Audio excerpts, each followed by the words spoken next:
ये जलसे क्यों कायम किए गए, ये बात कान खोल के सुन लें। ये जलसे इसलिए कायम किए गए कि हर उम्र का इंसान समुद्र से नहीं जा सकता। ये जा सकता है किसी को बच्चों के, किसी को परिवार, कोई कमाने में लगा, कोई खेत के काम में लगा, थक के आता सो जाता। अक्सर लोगों को उम्र गुजरने के बाद मदरसा जाने का वक्त नहीं मिलता। तो ये जलसे कायम किए गए कि एक रात ऐसी महफिल रखी जाए जिस रात में दीन की भी बातें हों, दीन वाले की भी बातें जाए। ये सोच करके जलसे कायम किए गए। अब जब जलसे कायम हुए तो जाहिर है इसमें जब खर्च बढ़े तो कमेटी वालों ने पैसे इकट्ठा करना शुरू किया। ये डायरी देखी मुझे ख्याल है, कॉपी देख कितने पैसे आए? 36,000 नकद, हाँ बाकी है। और ये आपसे ताउन किया।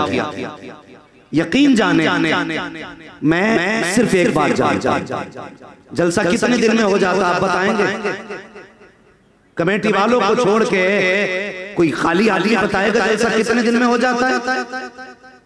बज़ाहिर तो जलसा 8 घंटे में मुकम्मल हो, लेकिन इसकी तैयारियां महीनों होती। कितने दिन? महीने तक तैयारियां होती।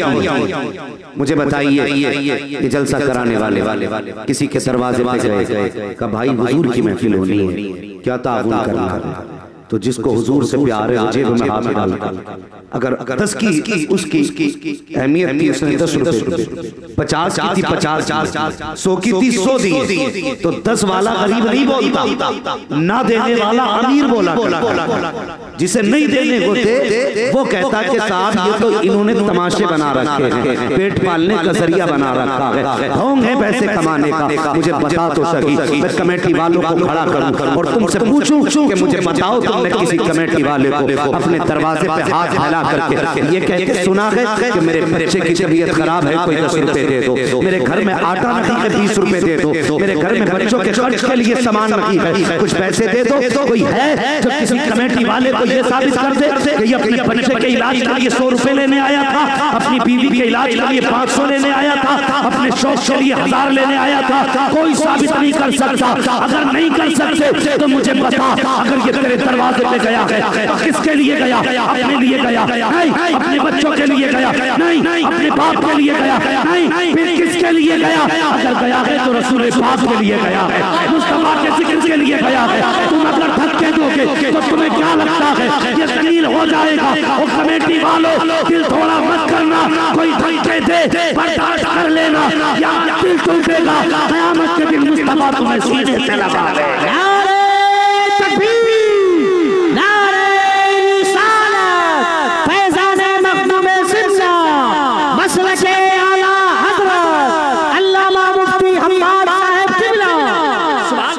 दिल थोड़ा मत करना।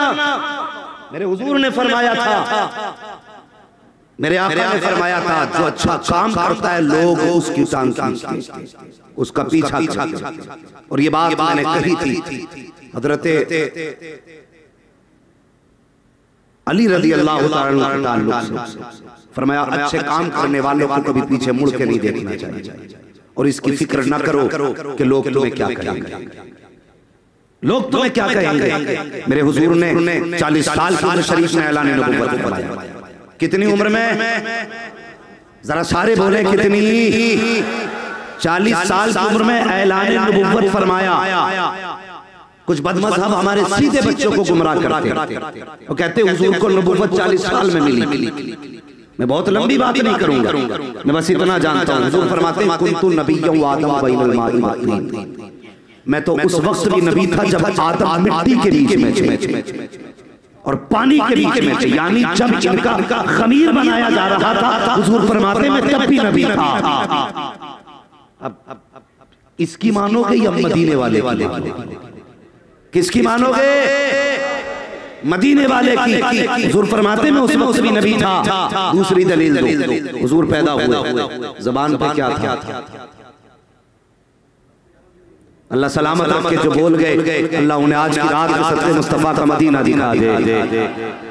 हाँ हुजूर की ज़बान पर था रब्बे हबली, जोर से रब्बे हबली उम्मती। उम्मती का मतलब होता मेरी उम्मत। क्या मतलब हुआ इसका? हुजूर पैदा हो रहे हैं, कहते हैं अल्लाह मेरी उम्मत को मेरे हवाले फरमा दे। क्या मतलब इसका हवाले फरमा दे?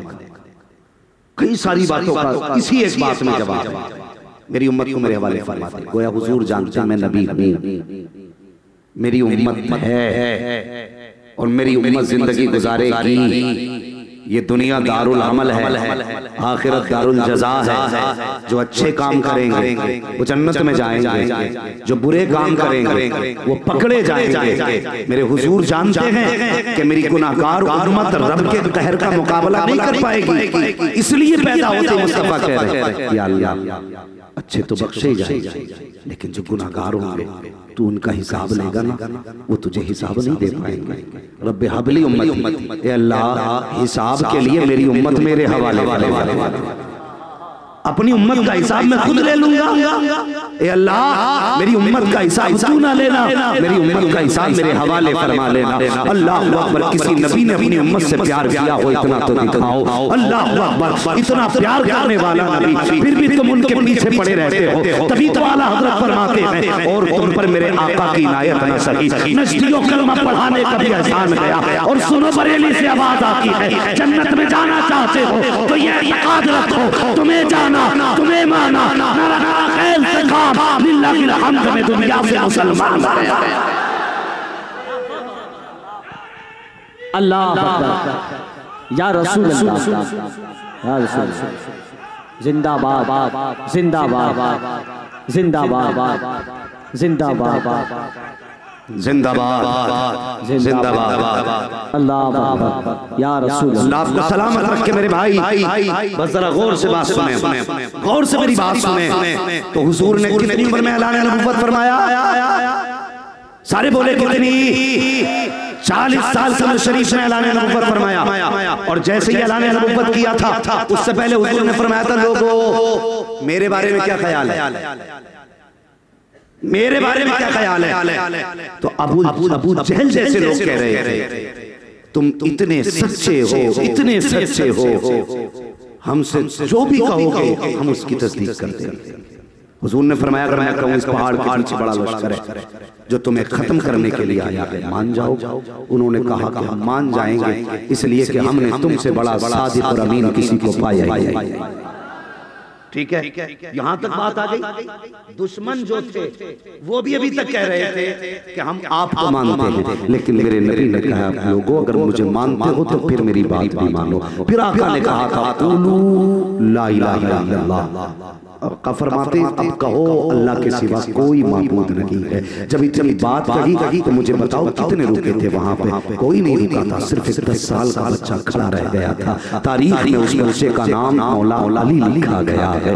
10 साल के बच्चे ने खड़े होकर देखा। हुजूर फरमाते बेटे तुम नहीं गए? बच्चा कहने लगा नहीं। कहा क्यों नहीं गए? मैं तुम्हारे साथ हूँ, अगर ये नहीं मानते तो क्या हुआ, मैं तुम्हारे साथ हूँ। हुजूर फरमाते हैं बच्चे तुम्हें पता है मेरा रास्ता कितना मुश्किल है, का रास्ता कितना भी मुश्किल हो अली तुम्हारे साथ रहेगा, अली आपका साथ नहीं छोड़ेगा। मुसीयत कह रही थी ये बच्चे सोच समझ के फैसला कर, इनका रास्ता इतना आसान भी नहीं है। इनका रास्ता 40 काफिरों के पीठ से निकल करके कार से होता हुआ मदीने तक जाता है। क्या साथ निभाओगे? तब भी अली ने कहा था साथ निभाऊंगा। का बात खत्म नहीं होगी, अगर इनके बिस्तर पे लेटना पड़ा तो क्या लेटोगे? अली ने कहा हाँ लेटूंगा। का ये रास्ता यहाँ खत्म नहीं होगा, ये रास्ता चल के करबला तक जाएगा।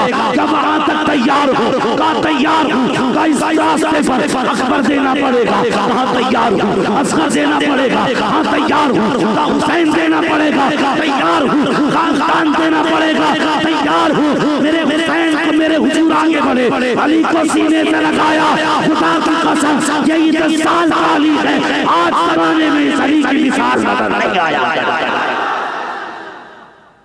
ऐलान नबुव्वत मुस्तफा ने फरमाया दुश्मन हो गए, दुश्मन हो गए। अब मुझे बताइए, जिसकी सच्चाई के दुश्मन भी गवाही दे रहे थे, आज वो खिलाफ, फिर कितनी मुश्किलें दीन पर आई। हुजूर ने तबलीग की। सुनो, कोई भी अच्छा काम करे मिंबर से लेके नीचे तक, दाएं से बाएं तक, कोई भी अच्छा काम करे और लोग पीछा करें तो दिल थोड़ा मत करना, कभी दिल थोड़ा मत करना। लोग क्या कहेंगे, लोग क्या कहेंगे, ये दुनिया, ये कभी ये मत सोचना हमेशा तुम्हें सब अच्छे कहेंगे।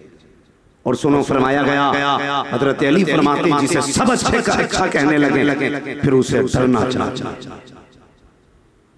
सब जिसे अच्छा कहने लगे उसे डरना चाहिए। सब अच्छे से कुल्ली को कहते, जो सबके मुंह पे सब किसी बात करे। हक बोलने वाला सबका अच्छा, बोले सबका अच्छा नहीं होता है, सच बोलने वाला सबका अच्छा नहीं होता। अल्लाहू अकबर। हुजूर ने ऐलान फरमाया, दुश्मन आके कहने लगे हुजूर के चचा से, कहने लगे अब्दुल मुत्तलिब, भतीजों को रोको, भतीजे को रोको, अगर ये नहीं रुके ना तो फिर बात खराब हो जाएगी। इनसे कहो इन्हें चाहिए क्या। सुने अच्छे काम करने वालों सुनो, कहने लगे इनसे पूछो इन्हें चाहिए क्या, जो कहेंगे वो दिया जाएगा।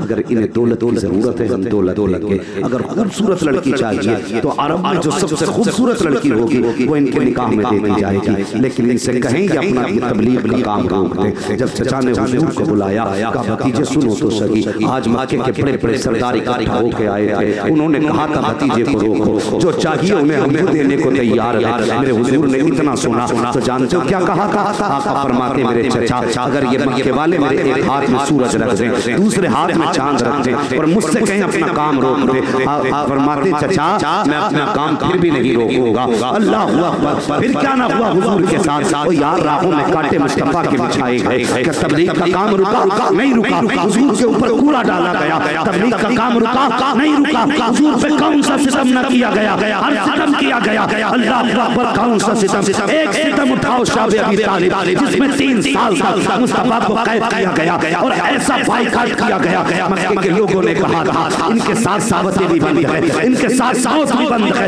अल्लाह अकबर, 3 साल का मुहासरा। मेरे हुजूर अपने चाहने वालों को सांस लेकर के, हजरत पैगंबर इस्लाम अपने चाहने वालों को सांस लेकर के उसी घाटी के अंदर गए और जाने के बाद आपने अपना वक्त गुजारना शुरू किया। यार हिंदुस्तान की जेल भी एक जेल है, दुनिया की जेलें उनके अंदर छतें होती हैं, लेकिन ये शाबे अबी तालिब 3 साल की मशक्कतें काटने वाले ऐसी जेल में थे जहां कोई सायादार छत ना थी, धूप पड़ती थी तो बदन में पड़ती थी, बारिश होती थी तो ऊपर गिरती थी, कोई छत वहां पे न थी। अल्लाह अकबर, ऐसे माहौल में हुजूर चाहने वालों के साथ हैं, मगर तबलीग का काम नहीं रोका। एक दिन हुजूर उसी शाबे अबी तालिब में जब तशरीफ लाए, अपनी बीवी हजरत खदीजा को बुला आपके सामने आई। आने के बाद आका के आगे खड़ी हो गई। मुस्तफा फरमाते हैं खदीजा मेरी बेटियां नजर नहीं आ रही हैं। अल्लाह अकबर, सरकार अकेले न थे, उसी शाबे अबी तालिब में मुस्तफा की 4 बेटियां भी मौजूद थी। अल्लाह अकबर, हुजूर उसी के अंदर हैं, आका करीम की बेटियां भी हैं। गालिबन दूसरी रिवायत के मुताबिक 2 बेटियां उसके अंदर मौजूद हैं, लेकिन इतना मक्का है हजरत फातिमा ज़हरा भी मौजूद है। अल्लाह अकबर, हुजूर फरमाते बेटी नजर नहीं आ रही है। जब इतनी बात कही ना बेटी नजर नहीं आ रही है, हजरत खदीजतुल कुबरा की आंख में आंसू आ गए, रोने लग गई। आका फरमाते खदीजा बात क्या है? अर्ज करती है या रसूल अल्लाह, बेटी मेरी कमर के पीछे छुप के खड़ी है। या रसूल अल्लाह, मेरी कमर के पीछे है। आका फरमाते किस लिए? का उनका चेहरा भूख से उसरा हुआ है और इस ख्याल से सामने नहीं आ रही है, अगर अब्बा हमारा चेहरा देखेंगे तो परेशान हो जाएंगे। आज कई दिन का फाका फातिमा का हो चुका है, इसलिए फातिमा सामने नहीं आ रही है। मेरे हुजूर ने इतना सुना है, सैयदा को आवाज दी है, सैयदा फातिमा सामने आई है। मुस्तफा फरमाते हैं बेटी क्या हाल है? रो के कहती है अब्बा जान आज भूख बर्दाश्त नहीं हो रही है, और घरों में बैठ कर 6 टाइम खा करके अच्छे काम करने वालों के खिलाफ भौंकने वालों, कौन सा चेहरा मुस्तफा को दिखाओगे? कौन सा चेहरा आका के सामने लेकर के जाओगे? आका करीम की कुर्बानियां देखो। बेटी ने कहा था अब्बा कई दिन का फाका है, भूख बर्दाश्त नहीं होती है। मेरे हुजूर ने बेटी का हाथ पकड़ा है, तुम्हें क्या लगता है अगर हुजूर कहते थे तो खाना ना मिलता, मेरे मुस्तफा ने बेटी का हाथ पकड़ा और पकड़ने के बाद आपने सूसी गार का चक्कर लगाया। एक दरख्त के नीचे पत्ते पड़े पड़े, हुजूर ने पत्ते इकट्ठा किए हैं, बेटी की गोद में डाले। सैयदा फातिमा ने बाप का चेहरा देखा, ये नहीं कहा कि अब्बा क्या कर रहे हो, ये क्यों दिए जा रहे हैं। वो मुस्तफा जाने रहमत की बेटी थी। आका करीम ने बेटी की गोद में पत्ते डाले, सरकार ने बेटी की गोद में पत्ते डाले हैं। अल्लाह अकबर, बेटी बाप का चेहरा देख रही है। सरकार फरमाते हैं फातिमा लो इन पत्तों को चबा के भूख मिटा लो। अल्लाह अकबर, ये नबी का सबक है। जब बेटी से कहा है ए फातिमा इन पत्तों को खाओ और भूख खत्म कर लो, इतना कहना था और सारे फरिश्ते कांप जाते हैं, रोकी क्रिया और जारी करते हैं। ए मेरे मालिक, अगर पहले नबियों की उम्मत ने खाने मांगे हैं तो जन्नत से उतारे गए हैं, ये कोई आम बेटी नहीं है, ये तेरे महबूब की बेटी है। एक तेरा पैगंबर अपनी बेटी को पत्ते खिला रहा है। मालिक इजाजत दे हम जन्नत से खाने लेके चले जाएं। ए मालिक इजाजत दे, अगर तू कहे मैं मुसलमान उतार दिया जाए। रब ने फरमाया फरिश्तों चुप हो जाओ, ये मेरे महबूब का मामला है, इसको मैं जानता हूँ या मेरा मुस्तफा जानता है। ये कहकर फरिश्तों को चुप किया गया। उसके बाद मुस्तफा के हाथ उठ गए। आका करीम ने कहा था ए मेरे परवरदिगार, मैंने आज अपनी फातिमा को पत्ते खिलाए हैं, इसके बदले में मैं तुझसे महल नहीं मांगता हूँ, ऐश्वर्य नहीं मांगता हूँ, दुनिया की हुकूमत नहीं मांगता हूँ, बस इतना चाहता हूँ अगर इसका बदला देना चाहे तो इतना करना, मेरी गुनाहगार उम्मत को जन्नत का परवाना अता फरमा दे। अल्लाह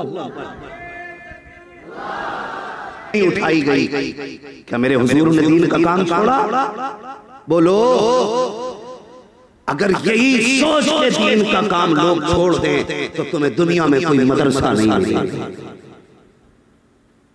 अगर लोगों के तानों से तंग करके लोग दीन का काम करना छोड़ दें तो तुम्हें कोई दरसगाह नहीं मिलेगी। इसलिए खुदा के वास्ते अगर आप दे नहीं सकते हैं तो कम से कम किसी का दिल भी न तोड़ें, किसी का दिल ना तोड़ें। मुसलमान बनिए। डॉक्टर इकबाल ने कहा था यूं तो सैयद भी हो, मिर्जा भी हो, अफगान भी हो, तुम सभी कुछ हो, बताओ कि मुसलमान भी हो। सिर्फ कलमा पढ़ने के मुसलमान रह गए होंगे, गोश्त खाने के मुसलमान रह गए होंगे, बरादरी को लेकर के लड़ने के मुसलमान रह गए होंगे। ये मसाइल नहीं है बहस के लिए, मसाइल ये हैं कि हमारे घरों के झगड़े कैसे करें। बहस इस पे करनी है कि हमारे समाज के हालात बेहतर कैसे, इस पे हमें बहस करनी है।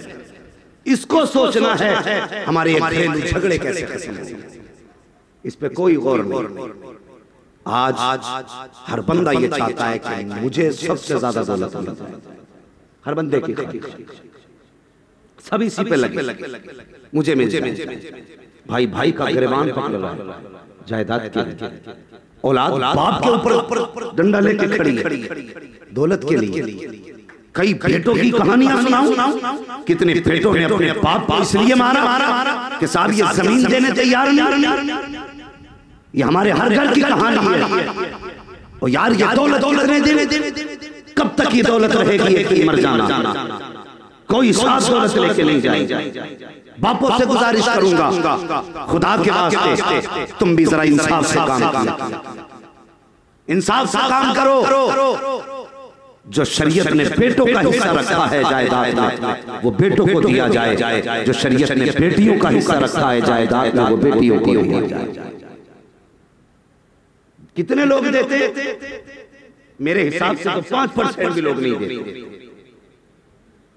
और जरा इंसाफ से दिल पे हाथ रख के रखें। शरीयत ने बेटी का हिस्सा रखा है जायदाद में, आपको जरूरत हो ये पूछने की कितना हिस्सा है तो उलमा से आके पूछिए कि बेटी का हिस्सा कितना है और बेटे का हिस्सा कितना है। अगर बेटी का हिस्सा दिए बगैर मर गए तो मौलवी हो, मुफ्ती हो, बिजनेसमैन हो, किसान हो, मजदूर हो, अल्लाह उस वक्त तक जन्नत नहीं देगा जब तक बेटी के एक एक सिक्के का तुमसे हिसाब ना लेगा। हाँ, कुछ दिन पहले एक बच्ची को तलाक। सुनो भाइयों, मेरी बात सुनो, अंदाज़े बयान मेरा बहुत शौक नहीं है, शायद उतर जाए तेरे दिल में मेरी बात। बेटियां जब बाप जिंदा होता है ना तो अपने आप को शहजादी महसूस करती है। वो सोचती बाप है तो हम शहजादी हैं, और जब बाप नहीं होता है तो फिर बेटियां दुनिया में अकेली हो जाती हैं। तुम भी किसी बेटी के बाप बनोगे या तुम्हारे घर में भी बेटियां, कम से कम जब बहनों के हक आया करो अपनी बेटियों के चेहरे देख लिया। कौन सा सितम इस कलमा पढ़ने वाले समाज में नहीं? मुझे बताओ कितनी आसानी से हर घर में तलाक हो जाती है, बात बात पे बेटियों के कान पकड़ के निकाल दिए जाते। ये औरत खिलौना नहीं, किसी की बेटी को कान पकड़ के तुम निकाल दो। किसने तुम्हें हक दे दिया?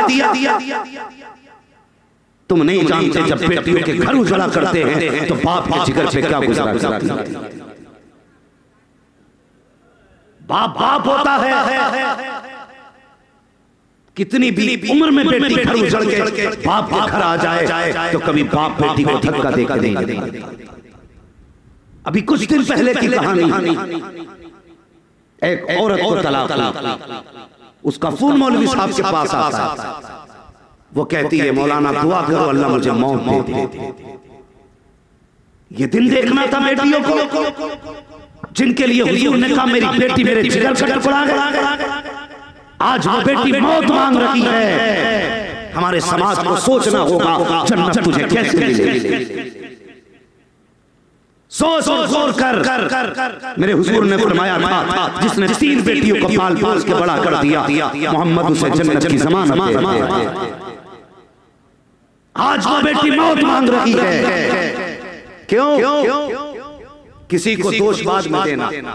इस बेटी ने जो कहा कि दुआ कर मौलवी अल्लाह मुझे मौत दे दे, बताओ इसे बजरंगियों ने सताया था, आरएसएस वालों ने सताया था, बीजेपी वालों ने सताया था, जिन्हें तुम बर्बादी का जिम्मेदार समझते हो क्या उन्होंने सताया था? नहीं, इसे कलमा पढ़ने वाले ने सताया। किसकी इस्लाह करोगे?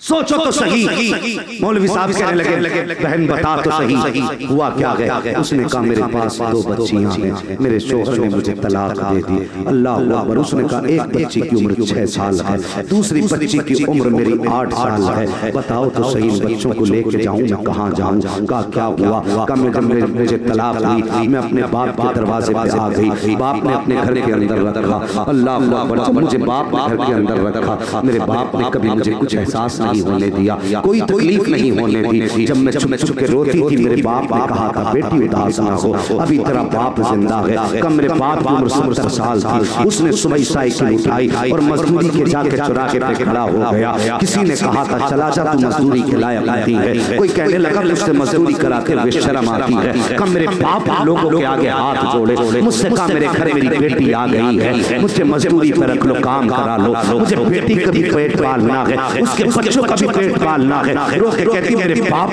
लोगों के हाथ जोड़ के मेरे लिए मजदूरी करके पेट पाला। अगर कभी मैं कोई ख्वाहिश जाहिर कर देती थी तो मेरा बाप चुपके से लाके खिलाया करता था। अल्लाह अकबर को कहती है खुदा ने 4 भाई दिए हैं लेकिन कोई भाई एक वक्त की रोटी देने तैयार नहीं है। मैं पूछना चाहता हूँ कौन सी दुश्मनी है बहन से तुम्हारी? कहिए उस माँ की बेटी नहीं है जिस माँ के तुम लाल हो, कहिए उस घर की कली नहीं है जिस घर के तुम गुलाब हो, क्या उस घर से इसका रिश्ता नहीं है जिस घर में तुमने जन्म लिया है? अगर सब कुछ वही है इसका जो तुम्हारा है, आखिर ये पराई कैसे हो गई, या अजनबी कैसे हो गई, इसका खाना तुम पे बोझ कैसे हो गया? मुझे बता तो सही। वो रो के कहती है कि कुछ दिन तक बाप पालता रहा, आखिर वो दिन भी आ गए जिस दिन मेरे बाप को दुनिया छोड़ के जानी थी। उसने मेरे भाई कहती है कि मेरे बाप ने भाइयों को बुलाया और बुला के कहा था सुनो बेटे मैं अपनी बेटी तुम्हारे हवाले करके जा रहा हूँ, मेरी बेटी पहले दुखों की मारी है, मेरे बाद इसे रोने मत देना। उसने कहा मेरे भाइयों ने बाप के सामने खड़े होकर कहा था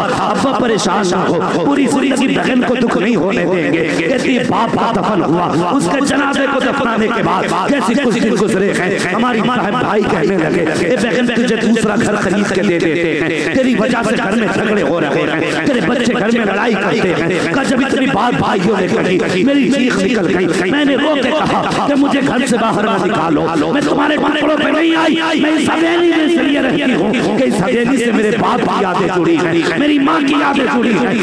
ये हवेली में आई हूँ। कहा जब भाइयों ने ना माना, एक दिन मेरा हाथ पकड़ा, धक्का देकर घर से बाहर खड़ा कर दिया। उसने कहा मौलवी बता मैं जाती तो कहाँ जाती, बाप की कब्र पर बैठी हूँ, कब्रिस्तान में आई हूँ। और मुझे बता अगर तेरी बहन रो के घर छोड़ गई, तुझसे किसने कह दिया कि तुझे सबसे जन्नत दिलाएंगे? अगर जन्नत में जाना है मस्जिद बाद में जा, टूटा हुआ दिल बहन का पहले तोड़ दे।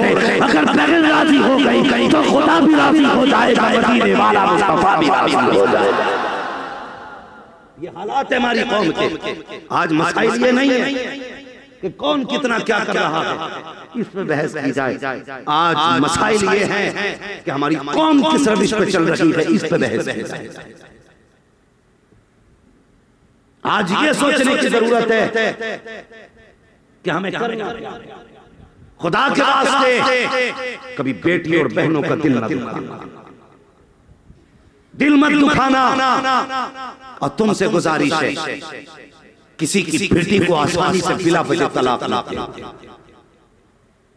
बात बात पे नमक ज्यादा हो गया तो हाथ पैर चल रहे हैं, मिर्च तेज हो गई तो पिटाई शुरू। क्या हुआ भाई, नमक पसंद के खिलाफ तो क्या करेगा? का बस उठाया डंडा, शुरू हो गया। कोई है ऐसा जो ये सोचता हो कि मेरी बेटी दुखों में जिंदगी गुजारे? है कोई इतने बड़े मजमे में? हर बाप ये चाहता है कि मेरी बेटी जहां जाए सुकून की जिंदगी गुजारे। चाहता है कि नहीं हर कोई? बात समझ रहे ना मेरी? मैं उर्दू बोल रहा हूँ। हर बंदा ये चाहता है मेरी बेटी सुकून से जिंदगी गुजारे। तो याद रखो, और ये बात दिल की तख्ती पे लिख लो, दिल की तख्ती पे लिख लो। अगर तुम चाहते हो तुम्हारी बेटियां सुकून से रहे तो दूसरे की बेटियों को इज्जत दिया करो। अल्लाह तुम्हारी बेटियों को इज्जतें अता फरमाए। जिम्मेदारी आपकी है, जिम्मेदारी आपकी है कि आप दूसरों की बेटी को इज्जत दें। और एक खुराफात और बढ़ती जा रही है, जहेज की डिमांड बहुत हो रही है, कैश मांग रहे लोग, कैश। हाँ हजरत, वो अगर 4 दिन डॉक्टर के पास चला जाना और सिर्फ सुई लगानी आ जाए तो फिर 10 लाख से कम डिमांड नहीं है इसकी। वो बात अलग है कई के इंजेक्शन से मार चुका है। आधा डॉक्टर है, नीम हकीम खतरे जान, नीम मुल्ला खतरे। आधा डॉक्टर जान के लिए खतरनाक है, आधा मौलवी ईमान के लिए खतरनाक। समझ रहे ना मेरी बात? तो जरा सी चमक आ गई तो बंदे की डिमांड बढ़ गई, वो 10 लाख लूंगा। शर्म आनी चाहिए। गरीब की बेटियों को मरने पर मजबूर ना करो, मरने पर मजबूर ना करो।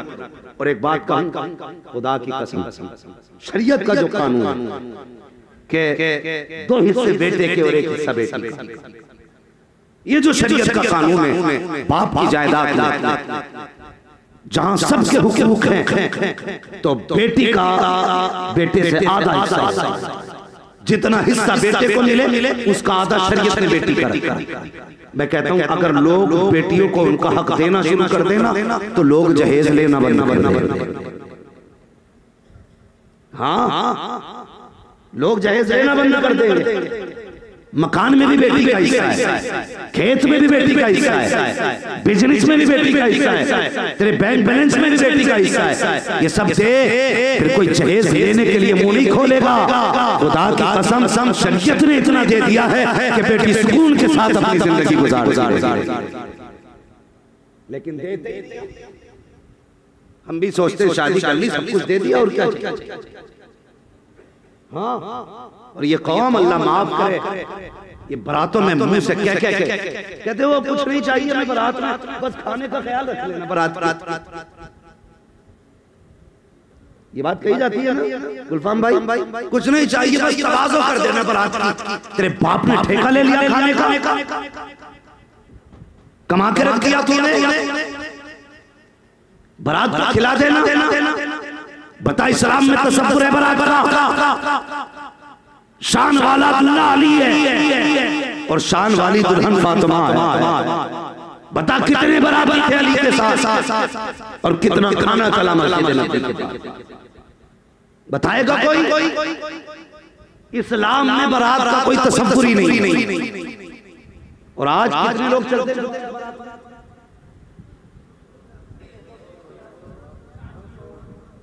कितने? अल्लाह अकबर, 300 से लेकर 500 600 तक लोग। हाँ हाँ, वही बारात, वही ठलुए लोग जिन्हें कोई काम नहीं, वो बाराती घूमते रहते। गलत नहीं कह रहा हूं। हुजूर ने फरमाया निकाह साल करो।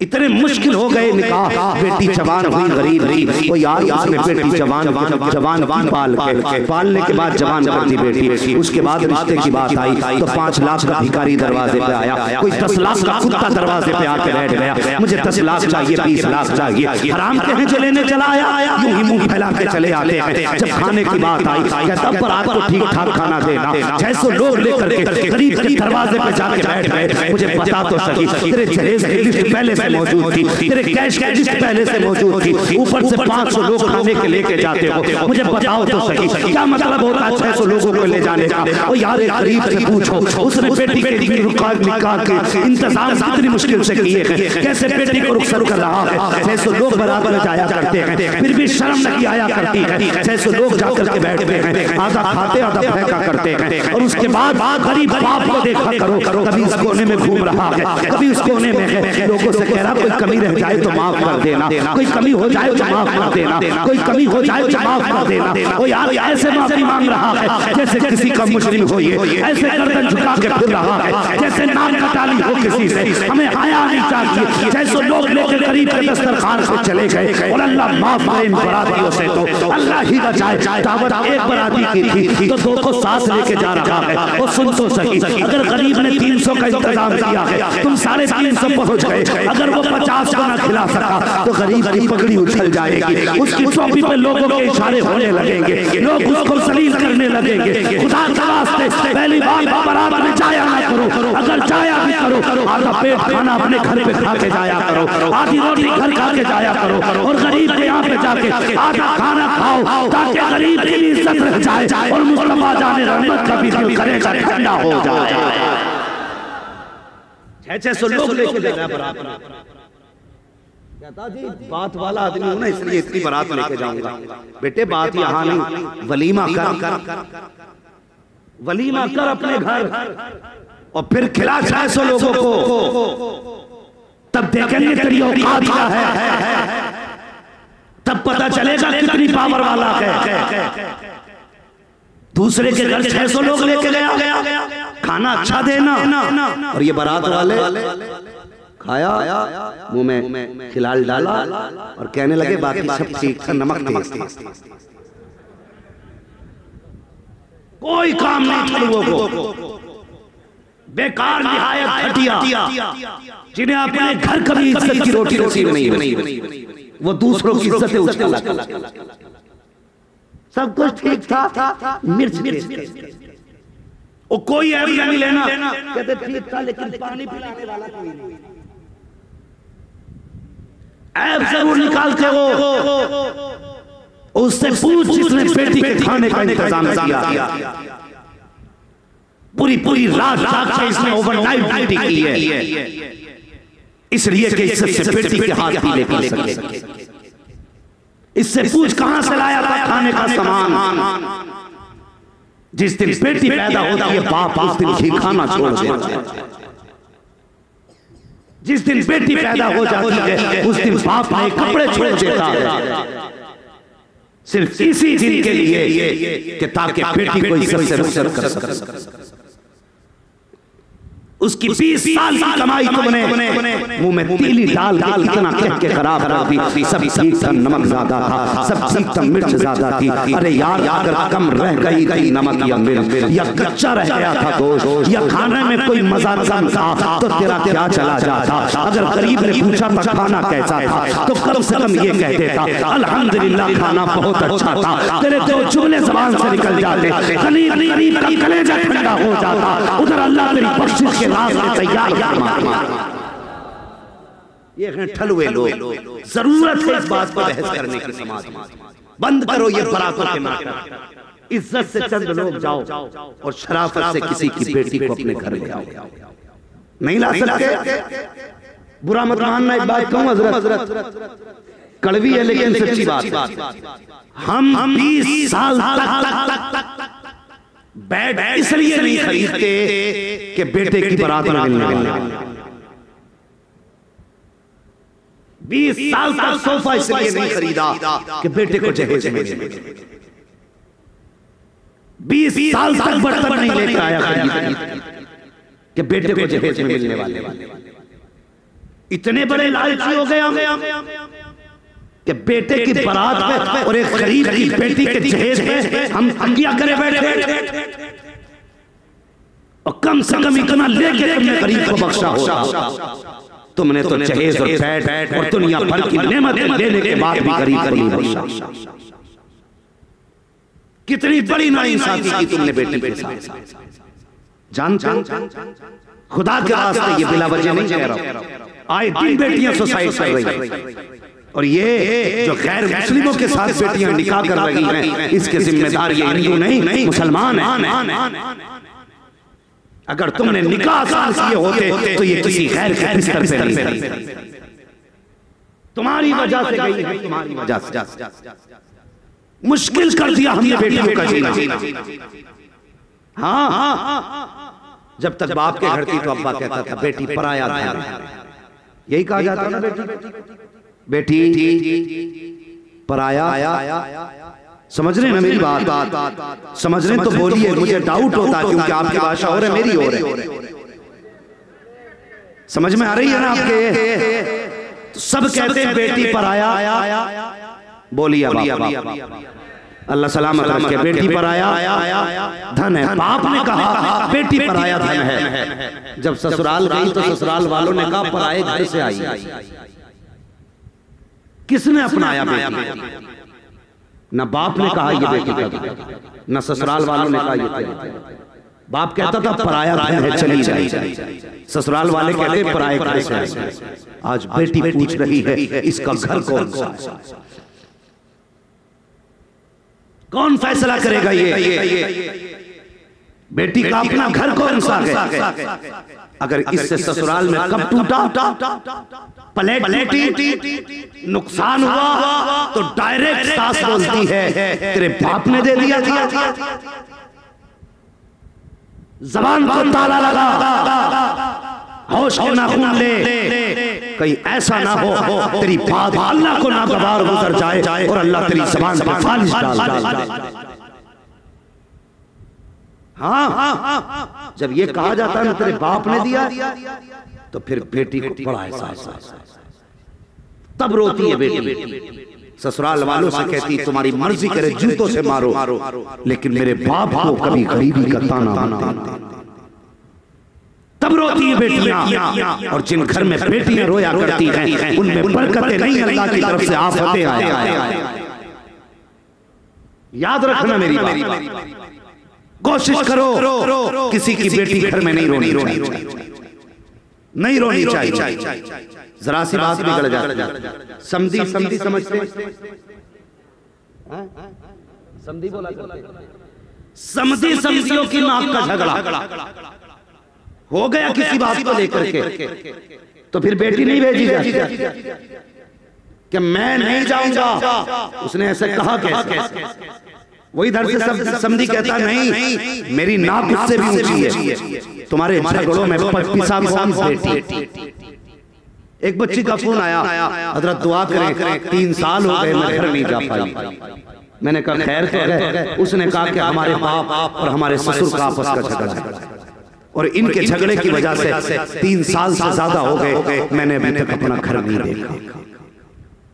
तुम्हारी नाक के झगड़े अजीब हो गए,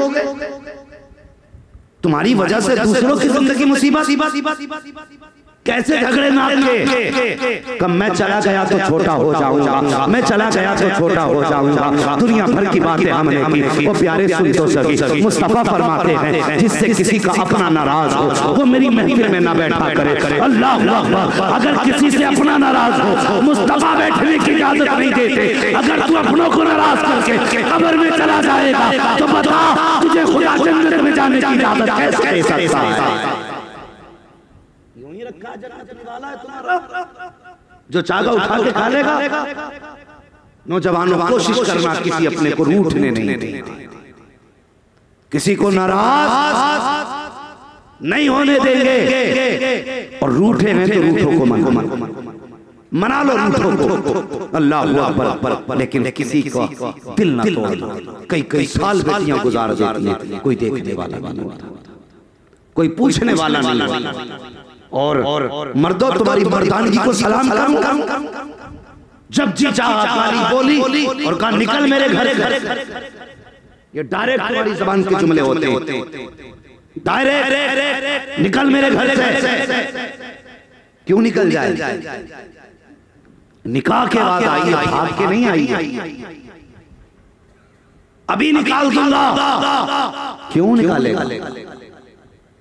तेरा एहसान है जिस दिन से अपने घर से आई है, तेरे बाप के दिए हुए बिस्तर पे नहीं लेटी है। जब से आई है अपने बाप के दिए हुए बिस्तर पे लेट। किस चीज का एहसान? जब से आई है अपने बाप के दिए बर्तनों में खा रही है। और घरों के हालात अच्छे करो। आए दिन झगड़े हो रहे हैं, दारुलिस्ता में जाके देखो, मौलवियों के पास सबसे ज्यादा सवाल तलाक के आ रहे हैं। क्या जरूरत उम्मत को आ गई कि तलाक हो रही है, निभाव नहीं हो रहा है, मियां बीवी के झगड़े बढ़ते जा रहे हैं। खुदा के वास्ते एक दूसरे का हक समझो, एक दूसरे को हक दिया करो। मेरे मुस्तफा का किरदार समझो। आका करीम की जिंदगी आप देखो प्यारे, जब मेरे हुजूर फतह मक्का के दिन मक्के में तशरीफ लाए, अल्लाह अकबर, हर तरफ खुशी थी मुसलमानों में। हुजूर ने मक्का फतह किया है। आका करीम से लोगों ने कहा था आका मेरे घर मेहमान बन जाए, आका मेरे घर मेहमान बन जाए। मुस्तफा ने फरमाया था लोगों, आज मेरा खेमा वहां लगाया जाए जहां मेरी खदीजा की कब्र बनाई गई है। आज मैं अपनी रात खदीजा की कब्र के साथ गुजारूंगा। या रसूल अल्लाह, इतना प्यार किस लिए? मुस्तफा फरमाते हैं जब जमाने में नजरें फेर ली थी, तब मेरी खदीजा ने हाथ पकड़ के मोहम्मद को सहारा दिया। ये किरदार है मेरे मुस्तफा का, और ये सलूक था हुजूर का बीवी के साथ। ये अखलाक, कितना प्यारा अखलाक हुजूर का, कितना प्यारा अखलाक हुजूर सल्लल्लाहु अलैहि वसल्लम। आका करीम ने इतना फरमाया ना, आज मुझे खदीजा के साथ इनकी कब्र के पास मेरा खेमा लगाया जाए, मैं अपनी रात खदीजा की कब्र पे गुजारूंगा। अल्लाह अकबर। वो बीवी की कब्र की बात कर रहे हैं, ये जवान माँ की कब्र तक जाने तैयार, बाप कब्र तक जाने तैयार नहीं। तुमसे किसने कह दिया जन्नत को थाली में रखा हुआ निवाला यूं मिल जाए? शहादत कहे उल्फत में कदम रखना है, लोग आसान समझते हैं मुसलमान। बदलो अपने आप को और रिश्ते निभाना सीखो, रिश्ते निभाना सीखो। अगर तुम गलत बर्दाश्त नहीं कर सकते तो तुम्हें अच्छा कहने का हक भी नहीं। अगर किसी में कमी है उसे माफ करने की आदत, उसे माफ करने की आदत डालो। मेरे हुजूर की जिंदगी देखो, जब हुजूर ने कहा ना मुझे अपनी रात अपनी खदीजा के साथ गुजारनी है, या रसूल अल्लाह खदीजा से इतना प्यार है। मेरे मुस्तफा फरमाते हैं लोगों सुनो, बात ये है मेरी जिंदगी में जब तक खदीजा बाहयात रही मुझे कभी दरवाजा बजाने की जरूरत नहीं। कितने साल हज़रत खदीजा ने हुजूर के गुजारे, हुजूर के साथ कितने साल गुजारे? बता सकता है कोई? अल्लाह सलामत रखे, हर साल जलसे करते अपने हुजूर की कुछ बातें याद रखा करो। 25 साल मेरे हुजूर ने हज़रत खदीजा के साथ, कितने? सारे बोले कितने? 25 साल हुजूर ने हज़रत खदीजा के साथ गुजारे। लेकिन आका फरमाते हैं कभी मुझे दरवाजा बजाने की जरूरत नहीं पड़ी। 25 साल के पीरियड में आका फरमाते जब मैं कभी आता, फरमाते दरवाजे पे आता था फौरन दरवाजा खुल जाता था। मैंने एक दिन कहा खदीजा बता तो सही, मैं कभी खांसता नहीं, कभी आवाज नहीं दी, कभी दरवाजा नहीं बजाया, तुम्हें कैसे खबर हो गई मेरे आने की? हजरत खदीजा फरमाती है महबूब आप दरवाजे की बात कर रहे हो, आप पहले वाले चौक में होते हो, हुजूर आप तो उस चौराहे पे होते हो, नबूवत की खुशबू मेरे घर में आपसे पहले आ जाए।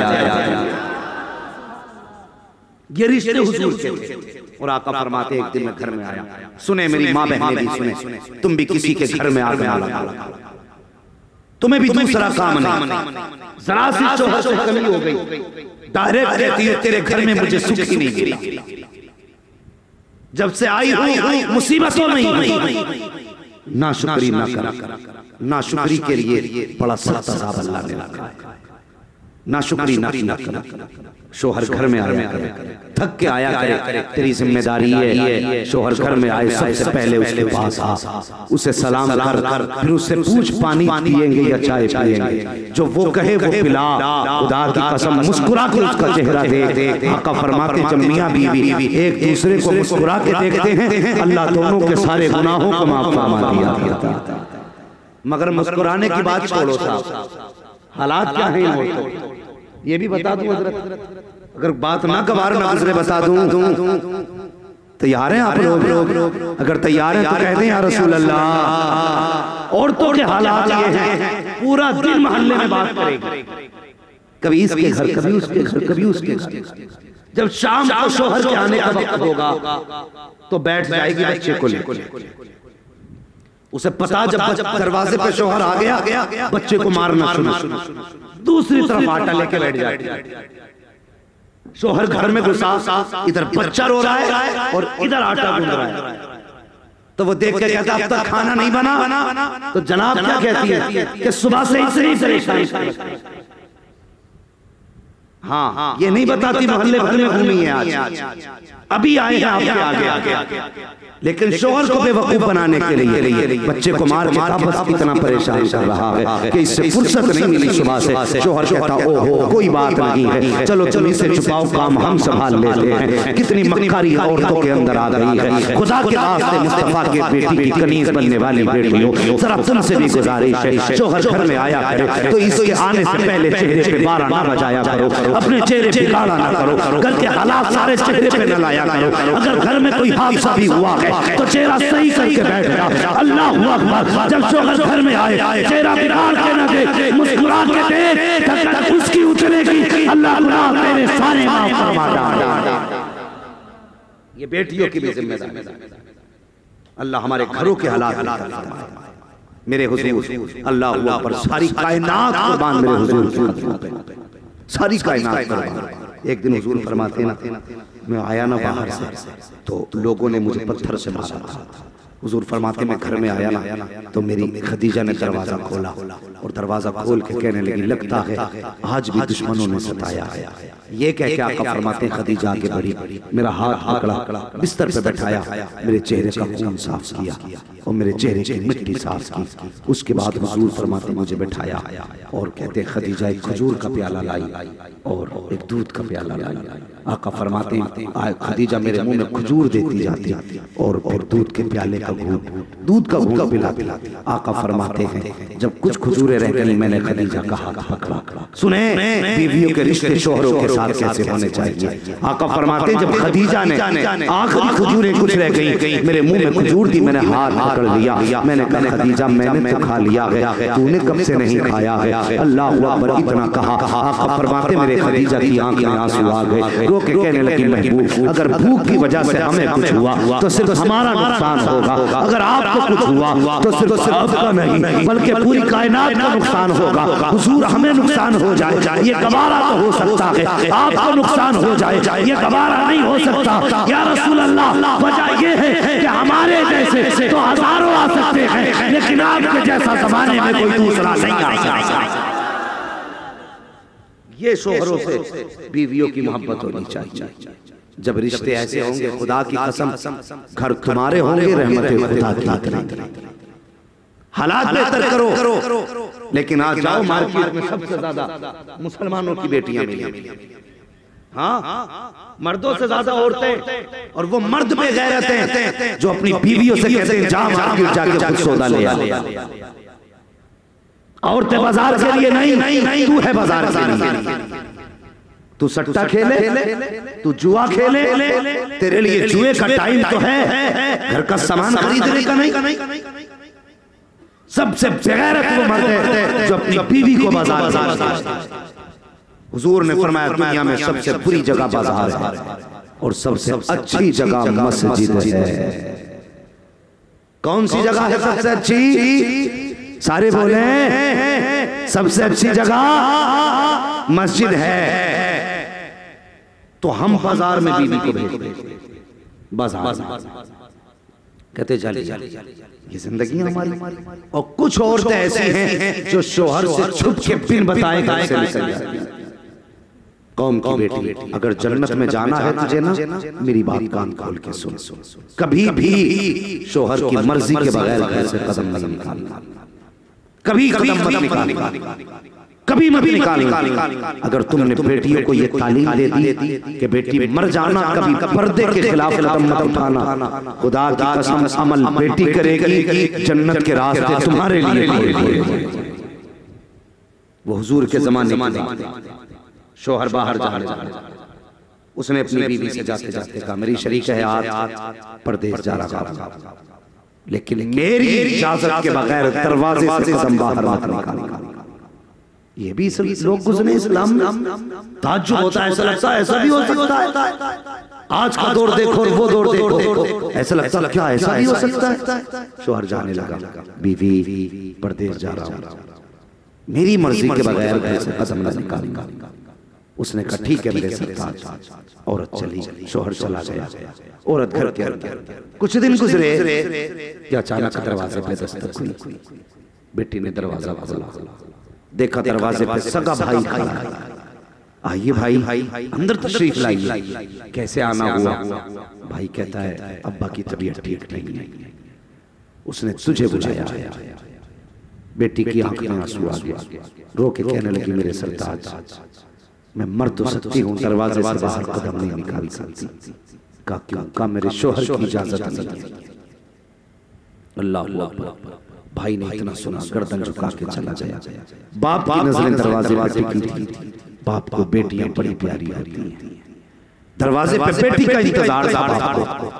देखा बेटा खाली आ रहा, पूछा बेटी को नहीं लाया? कहा अब्बा उसने आने से इनकार कर दिया। कहा क्या कहा? उसने कहा मेरे शोहर की इजाजत नहीं है। उस वक्त फोन तो नहीं था जो उठाया कान पे लगा के पूछ लिया भाई आया बुलाने के लिए, क्या राय है? नहीं पूछ सकते थे। उसने कहा शोहर की इजाजत नहीं। अगले दिन तबीयत ज्यादा सीरियस हुई। बाप ने कहा आज जाके कह, अगर जिंदगी में बाप को देखना है तो आज आके देख ले। फिर दरवाजा बजा, बहन ने फिर दरवाजा खोला, फिर दरवाजे पर भाई खड़ा था। कैसे आए? अब्बा ने कहा है शायद आप कल तक जिंदा न रह सकें। अगर जिंदगी में बाप से दो बातें करनी है ना, आज ही आजा। बच्ची की चीख निकल गई। उसने कहा मैंने कहा था मेरे सरताज की इजाजत नहीं है, इसलिए मैं नहीं आ सकती। भाई रोता हुआ वापस चला गया। अल्लाहु अकबर अल मुख्तसर। लोग इकट्ठे होकर हुजूर की चौखट पे गए, या रसूल अल्लाह ऐसे ऐसे मामले आ सुने, औरतें खास करके सुने जो शोहर की इजाजत के बगैर घर से निकल जाती है। या रसूल अल्लाह ऐसे ऐसे मामला है, और शोहर परदेश है, इजाजत नहीं है बीवी को घर से निकलने की। आका आप इजाजत दे दे ताकि वो अपने बाप को जाके देख ले। मुस्तफा फरमाते हैं जिस औरत को शोहर ने इजाजत नहीं दी, उस औरत को मदीने वाला मुस्तफा भी इजाजत नहीं देगा। अब समझ सकते हैं शोहर कितना है औरत की जिंदगी में। अगर शोहर की इजाजत नहीं तो हुजूर की भी इजाजत नहीं। हुजूर ने मना फरमाया, नतीजा ये हुआ बाप का इंतकाल हो गया। जनाजे की तैयारियां होने लगी, हुजूर को बुलाया गया। आका तशरीफ लाए। लोगों ने कहा हुजूर बेटी तो नहीं आई। मेरे हुजूर ने फरमाया फिर ऐसा करो, जनाजा किधर से जाना है? हुजूर जिधर से आपकी मर्जी। हुजूर फरमाने लगे फिर ऐसा करो, जनाजा बेटी के दरवाजे से गुजारो। या रसूल अल्लाह क्यों? आका फरमाने लगे बेटी तो ना आ सकी, कम से कम बाप को ले जाके बेटी को उसका चेहरा दिखा। अल्लाह अकबर। अब सुनना, जनाजा गया, दरवाजे पे रखा गया, दरवाजा बजा। आप क्या बात है? तू ना आ सकी, ले बाप सफेद कपड़े पहन के खुद तेरे दरवाजे पे बाहर आ जा, कम से कम बाप का चेहरा ही देख ले। उसने कहा बाहर नहीं आ सकती। कहा फिर अगर चेहरा दिखाना है तो जनाजा घर के अंदर लाया जाए। अल्लाह अकबर। बेटी के घर के अंदर जनाजा दाखिल किया गया। अब जरा सुनना प्यारे, जैसी जनाजा आया है बेटी पैरों की तरफ बैठ जाती है, बाप बाप तलवे चूमती है, बाप का चेहरा देखा, आसमान की तरफ निगाह उठा के कहती है, ए मेरे खुदा तू जानता है ना इससे मेरा दूर का रिश्ता नहीं है, ये सिर्फ खानदान का रिश्ता नहीं है, ये मेरे कोई दूर का रिश्तेदार नहीं है, ये जो कफन में लेटा ये मेरा बाप लेटा है, जिसने सफेद चोड़ा पहन रखा है ये मेरा बाप है, जो मसहरी पे लेटा है ये मेरा बाप है। ए रब तू जानता है अब ये वापस नहीं आने वाला, लेकिन सुन सुन जब ये जिंदा था तो मुझे बुलाता रहा, मैंने तेरे महबूब की शरीयत बचाने के लिए घर से बाहर कदम नहीं निकाला है। ए मेरे मालिक, मेरे बाप ने मुझे कई बार बुलाया, लेकिन मैंने इसलिए कदम न निकाला ताकि मेरे बाप मेरे मुस्तफा की शरीयत में कोई आंच ना आ सके। ए मेरे मालिक, मैंने मुस्तफा की रजा के लिए बाप का दीदार छोड़ दिया है। ये कह के बच्ची रोने लग जाती है। जनाजा उठाया गया, कब्र में ले जाया गया, दफन कर दिया गया। कुछ दिन के बाद किसी ने ख्वाब में देखा कि बाप जन्नत की बहारों में टहल रहा है। क्या हुआ, क्या बनी? का जन्नत में गया। इसलिए रब ने फरमाया, सुन सुन तेरी बेटी ने मुस्तफा की शरीयत के लिए तेरे रिश्ते को कुर्बान कर दिया था, हमने बिना हिसाब के तुझे जन्नत का परवाना अता फरमा दिया। इसलिए अगर बेटी पारसा होती है तो बाप जन्नती होती है। बेटियों से गुजारिश है शोहर की मर्जी के बगैर घर से कदम न निकाल, और शोहरों से गुजारिश है कभी भी मन में आए तो मन मर्जी के मुताबिक हाथ न उठाना। फरमाया सबसे बड़ा बदबख्त है वो जो औरत के हाथ उठाता है। हाँ, अपनी ताकत ही न दिखाओ। क्यों मार लेते हो? इसीलिए ना कि ये पिटती रहती है। अगर बराबर थप्पड़ चलता तो मार पाते? घर तो छोड़ो, दरवाजे पे किसी को तुम नहीं मारते हो, इसलिए कि वो थप्पड़ मार सकता है। हाँ, जब मर्जी चाहा जिसकी बेटी को पीट लिया, मुझे बता तो सही, मुझे बता तूने हाथ चलाया या पिटती रही, कमजोर थी तुझसे? हाथ नहीं है इसके, अपाहिज है ये? कहा नहीं, हाथ भी है, ताकत भी है। क्यों पिटी? ये भी तो मार सकती थी। कभी सोचा तूने? खुदा की कसम तूने जो भी किया ये बर्दाश्त करती रखी, कमजोरी की वजह से नहीं, बाप की पगड़ी की वजह से बर्दाश्त करती रही, बाप की सफेद बालों की वजह से बर्दाश्त करती रही। इसलिए कि जब ये घर से चली थी तो इसके बाप ने कहा था, बेटे मर जाना लेकिन मेरी पगड़ी पे हाथ मत आने देना, अपनी जान को दे देना, मेरी इज्जत की हिफाजत करना। ये मर जाएगी लेकिन बाप की इज्जत पे हाथ नहीं आने देना। इसलिए किसी की मजबूरी का फायदा न उठाओ। घरों के हालात झगड़े खत्म करो, करेंगे खत्म इंशाअल्लाह। अब भी कुछ लोग नहीं बोल रहे, लगता है मूड बना के बैठे हैं, आज जाके झगड़े खत्म करोगे कि नहीं? और एक बात बता दूं, मर्जी है तुम्हारी खत्म करना या मत करना। मैं इतना जानता हूं, जिन घरों में बड़े लड़ते हैं उन घरों के बच्चे बिगड़ जाते हैं।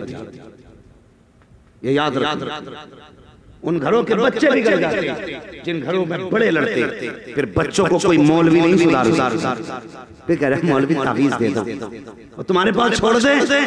क्यों? कि लगता है तुम्हारे पास सुधर जाएगा। क्या हो गया? 10 साल का गाली बकता है। हमने कहा तूने 10 साल डट के बिगाड़ा है और मौलवी 1 साल में सुधार लेगा? ये काम तुझे पहले करना था।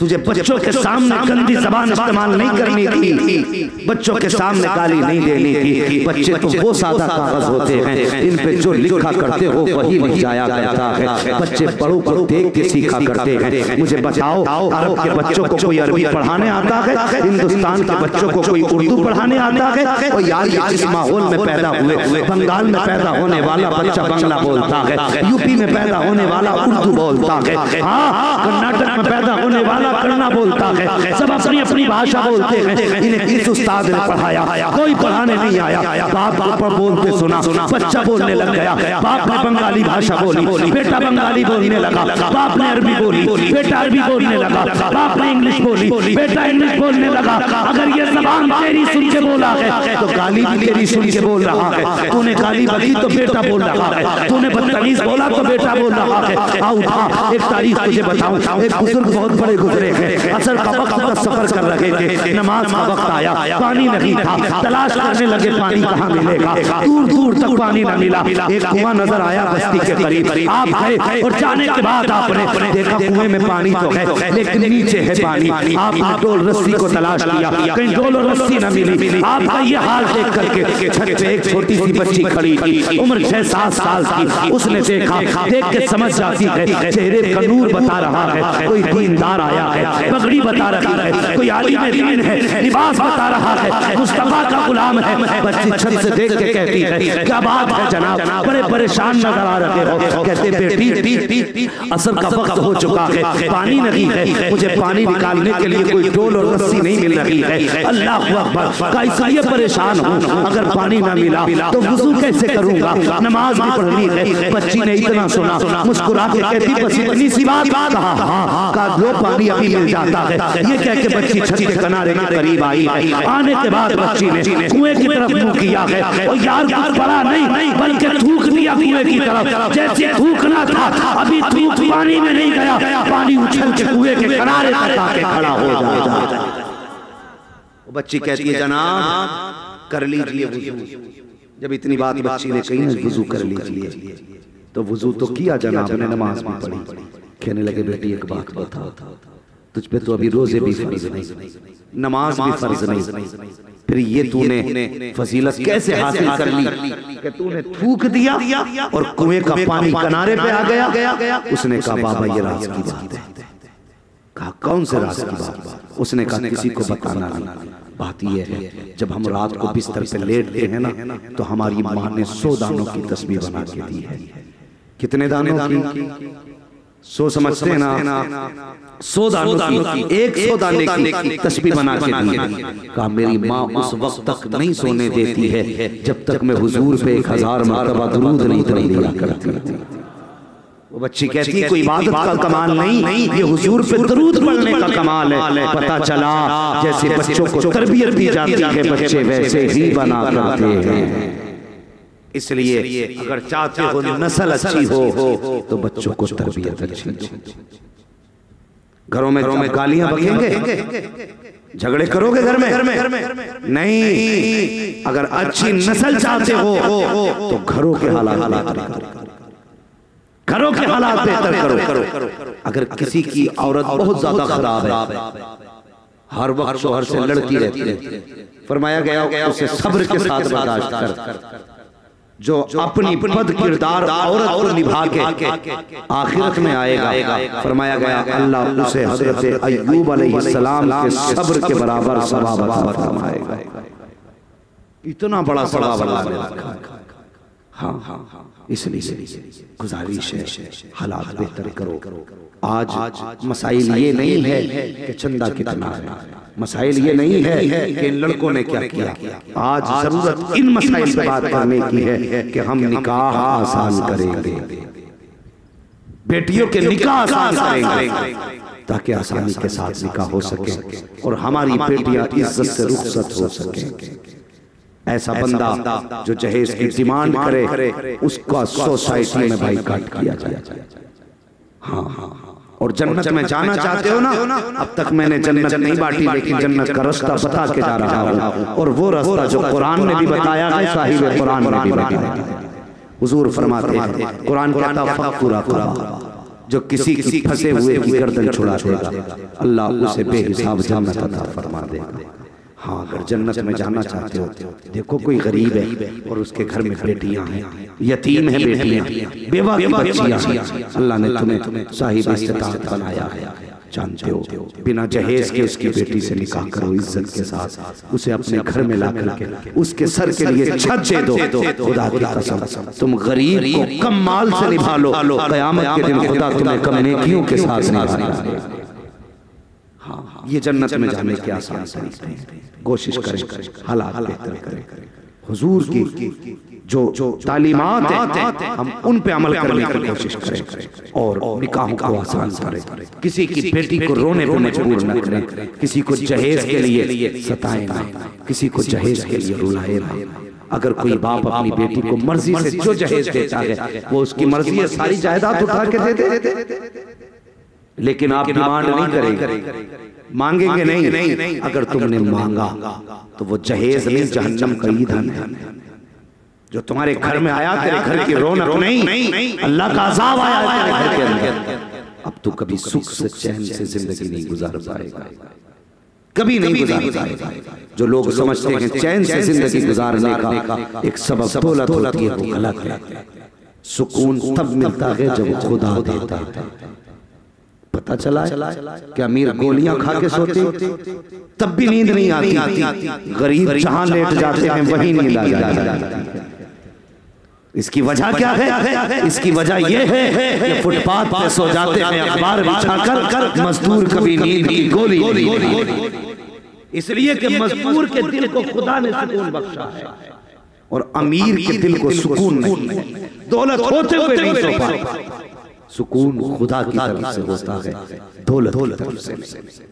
इसलिए काम ऐसे करें जिससे अल्लाह दुनिया में भी सुकून अता फरमाए, आखिरत में भी सुकून अता फरमाए। और मरो ना मरो तो अपने बेटों को तो देते ही हो जाएगा, कम से कम बेटी को घर में एक कमरा जरूर दे, ताकि तुम्हारे बेटी तुम्हारे घर पे आए तो उनकी भाभियां उन्हें घर से न निकालें। अगर घर से निकालेंगी तो एक कमरा अगर तुम बेटी को देके चले जाए तो पूरी जिंदगी अपना हक समझ के बेटी उसमें आती रहेगी। वरना याद रखना, अगर तुम्हारी वजह से बेटी रोई तो अल्लाह कब्र में करवट लेने तक की जगह नहीं देगा, करवट लेने तक की जगह नहीं। इतनी तंग कब्र कर दी जाएगी कि करवट तो क्या तुम उसके अंदर जो पसलियां मिला दी जाएंगी ये तक नहीं खुल पाएंगी। बेटियों के साथ इंसाफ करके जाओ, इन्हें रुला के ना जाओ, इन्हें कम से कम कमरा दे के चले जाओ। और याद रख, तो बेटे को सारी संपत्ति दे दे। बेटा कितनी बार तुझे इसाले सवाब करता है, साल में एक बार बरसी करता है। कभी बाप के लिए बेटा कुरान नहीं पढ़ता, लेकिन ये बेटियां जिनको तुमने कुरान पढ़ाया, जब जब कुरान लेके बैठी तब तक हाथ उठा के कहती है, या अल्लाह मैंने जो कुरान पढ़ा है इसके बदले में मेरे बाप के गुनाहों की मग़फ़िरत फरमा। ये बेटियों के साथ इंसाफ करो, इनके साथ ज़्यादती ना करो। और बापों तुमसे भी गुजारिश है, हाँ तुम ये मत समझना सारे हक तुम्हारे बेटों पे ही है, तुम पे भी बेटों का हक है। जहां बेटों से बाप के बारे में हिसाब होगा, वहां बाप से बेटों के बारे में हिसाब होगा। इसलिए अल्लाह से डरें, जिसका जो हक है वो उसका हक अदा करें।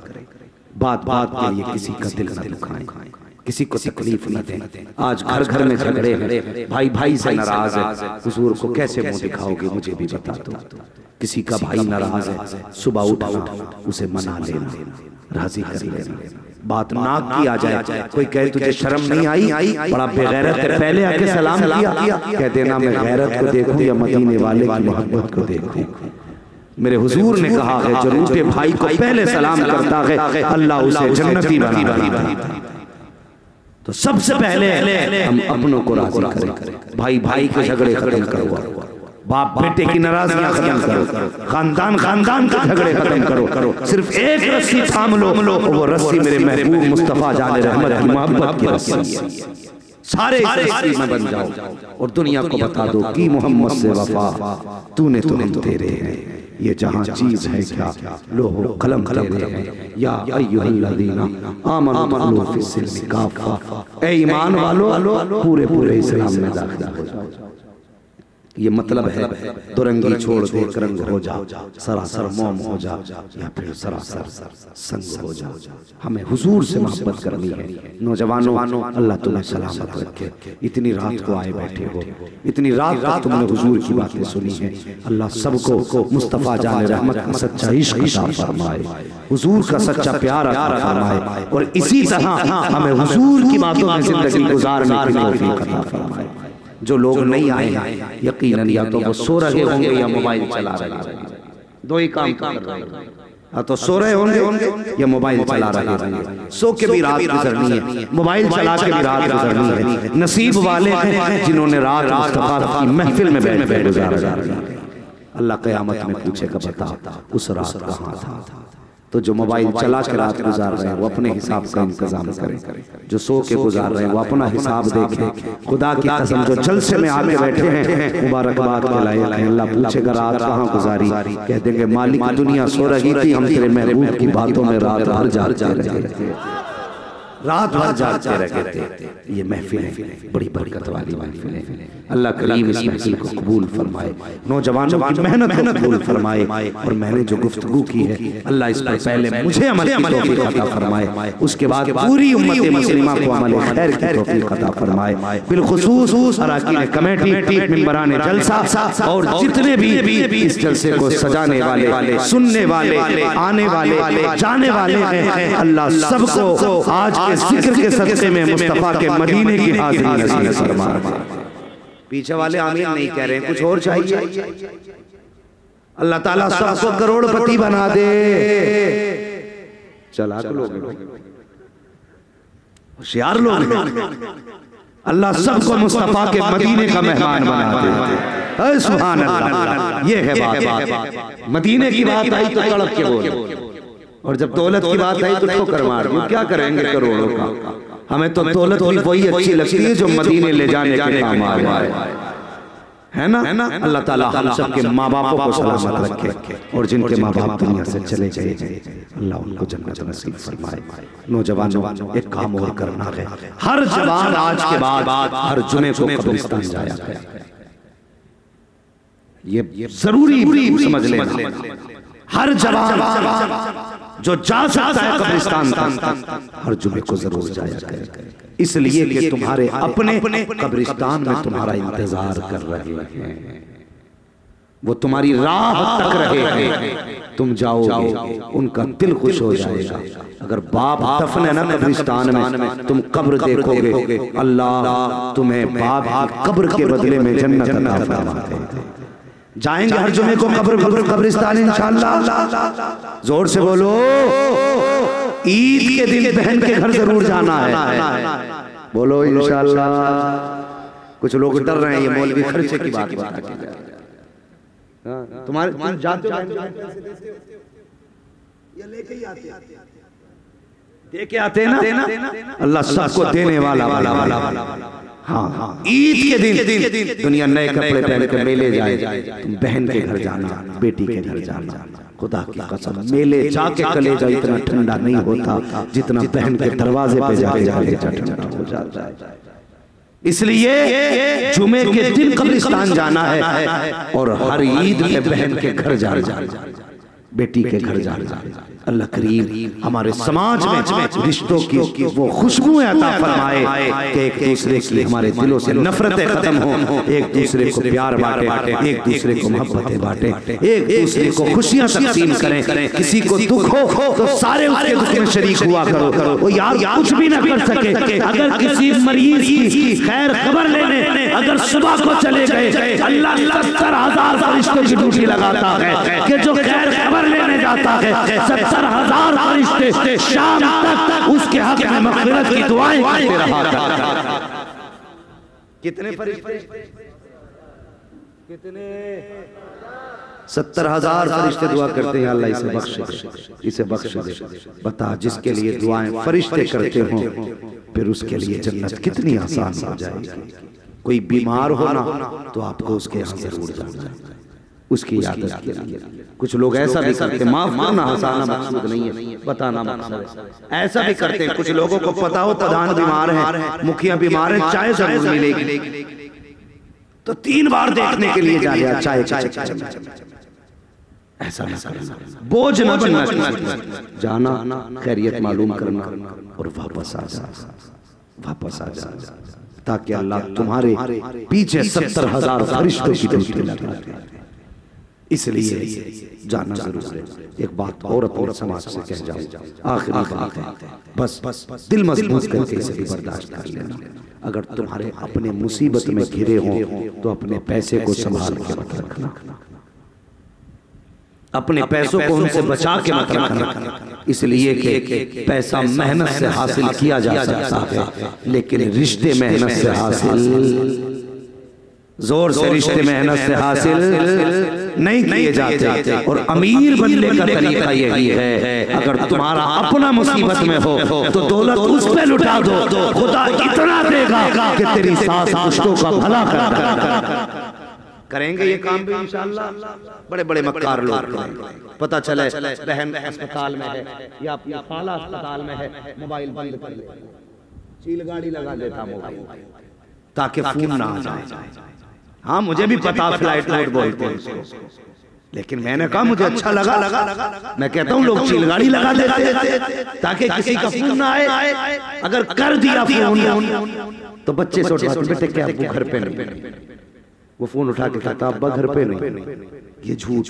और उठा भी लिया उन्होंने, कहता क्या बात है, कहा भाई हॉस्पिटल में हूँ, 10,000 की जरूरत थी, बस डॉक्टर ने कहा है 10,000 चाहिए, ब्लड चढ़ेगा। कहता ओ अब मांगे हैं, कल बताती तो दे देता, अभी फला आया था लेके चला गया, अब तो देने के लिए कुछ भी नहीं है। बेवकूफ हैं वो लोग जो ये समझते हैं बहन को देने से कम होता है, बहन के मांगने से कमी आती है। खुदा की कसम बहनों को और अपनों को देने से कम नहीं होता है, बल्कि अगर रिस्क में बरकत ना हो, रिस्क में तंगी आ गई हो, रोटियों के लाले पड़ गए हो, किसी से तावीज़ मत लेना, किसी के पास मत जाना, बस इतना करना, अपनों को बुलाना, दावत करना, दस्तरखान पर बैठाना, हाथ खुल के आएंगे, रहमतें खुदा की उतरने लगेगा। करेंगे ये काम इंशाअल्लाह, इंशाअल्लाह। जोर से कह दो इंशाअल्लाह। हाँ अगर ये कहना हो मौलवी बड़ी कड़वी बातें करके गया तो जितना मारना अलाउद्दीन भाई को मार, इन्होंने ही बुलाया। हाँ और अगर ये पिटते पिटते थक जाए तो कमेटी पकड़ लेगा।